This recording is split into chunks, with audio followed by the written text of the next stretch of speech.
I wanted to ask you this about, because it is like Emilia Perez getting 13 nominations. Yes. And then a thing like The Apprentice getting a couple nominations. Mm-hmm. Do you think that this is sometimes like these are either topics or things that are in our, that are happening right now, real time in our world that like start to, people, voters and not people that nominate, it gets in their head a little bit of like, you have a story of a cartel leader who transitions, and it's like right now that is a big part of discussion. Or if you have like Donald Trump, who is a big part of discussion right now, and these ideas that are kind of, or even The Brutalist. Like The Brutalist is an immigrant story. It's like you have these movies about these huge topics that like are just really relevant right now. And do you think sometimes in the Oscar voters' heads they think, one, should I vote for this because I would look bad if I didn't vote for it? Yeah. Or two, is it just right there? Like if there was a movie about a massive fire, would it kind of be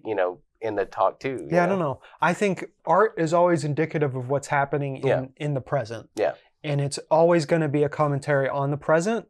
The Brutalist set in the 50s is about immigration. It's about the American dream. Honor is about sex work, which has always been an issue in America. It's like, what's the legality there, and how should we feel about it? Emilia Perez is about transitioning. Nickel Boys is about life as an African-American kid. The Substance is about how women are treated in media. Wicked is even about the same thing, is about how women are just treated in general. I mean, Dune is like about a leader who, who believes himself to be a messiah. Yeah. So it's like, and Conclave is about religious politics and how they should behave. So it's like, they're all indicative of things that are happening right now. And 5, 10, 15, 20 years from now, you can always look back at the Oscars and sort of perceive like what the voters were thinking. So I think present times dictate what gets nominated, but also sometimes there's behind the scenes play in that, people are politicking. Yeah. It's just insane that some movies don't make it. Yeah. Because you think of like, there are restrictions. It has to be in theaters. It's got to do stuff. But there's some movies that are always going to be snubbed. I mean, Sing Sing not being in Best Picture is kind of wild. Crazy. Without the amount of press it got. I think it's just good to know that the Oscars are never the end-all be-all of what is the best movie. Yeah. It's always what the people think. Yeah. Just because some movie wins the award for Best Picture, sometimes it aligns and people are like, yes, those movies win.